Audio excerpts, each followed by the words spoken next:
কোথাও নেই ঢেউ, কোথাও নেই নৌকার চলাচল। চোখ যতদূর যায় শুধু কচুরিপানার সবুজ আস্তরণ। পানির জায়গায় এখন গাছ, আর সেই গাছের ভেতর আটকে আছে ফরিদগঞ্জের মানুষের জীবন জীবিকা। চাঁদপুর জেলা শহর থেকে ফরিদগঞ্জ উপজেলার সদর পর্যন্ত প্রায় 18 কিলোমিটার এই নৌপথ একসময় ছিল ব্যস্ত। নদী আছে কিন্তু নেই চলার পথ। পালতোলা নৌকার দৃশ্য এখন শুধু স্মৃতি। আমার বিয়ের পর আমি এখানে দেখছি নৌকা চলে, মাছ ধরে চাষিরা, খুব সুন্দর লাগছে, মনে খুব আনন্দ লাগছে, ভালো লাগছে। এখন আর মাছটা ধরে না, আসলে এটা আমাদের খুবই খারাপ লাগে। নৌপথ বন্ধ হয়ে যাওয়ায় বিপাকে পড়েছেন ব্যবসায়ীরাও। নৌপথে পণ্য আনা ছিল সহজ ও কম খরচের, এখন সড়ক পথে দিতে হচ্ছে বাড়তি ভাড়া, ঝুঁকিও বেশি। এই অতিরিক্ত খরচ শেষ পর্যন্ত গিয়ে পড়ে সাধারণ মানুষের উপর। আমাদের সাথে কাজ করে ধরেন না, আমরা আছি 5 জন, লেবার আছে 5 জন। কচুরি দিয়ে না হয়তো আইতে পারে না, কেমনে ইয়া করবো।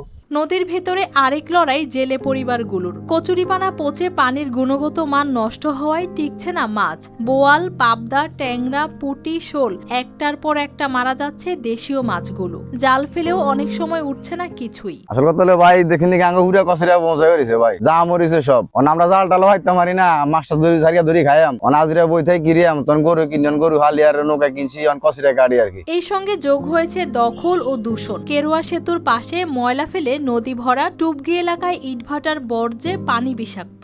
ফরিদগঞ্জ উপজেলা ডাকাতিয়া নদী প্রায় 100 কিলোমিটার। এখানে প্রতি বছর মৎস্য বিভাগ থেকে আমরা পোনা মাছ অবমুক্ত করে থাকি। বর্তমান নদীতে পর্যাপ্ত পরিমাণ কচুরিপানা হয়, মাছের উৎপাদনে ব্যাঘাত ঘটতেছে। কচুরিপানা পরিষ্কার থাকলে আমাদের জন্য, মাছের উৎপাদনের জন্য বেশ উপযোগী হবে বলে মনে করি। দ্রুত কচুরিপানা সরানো ও নদী রক্ষার উদ্যোগ না নিলে এই নীরবতা আরও গভীর হবে। News desk, RTV।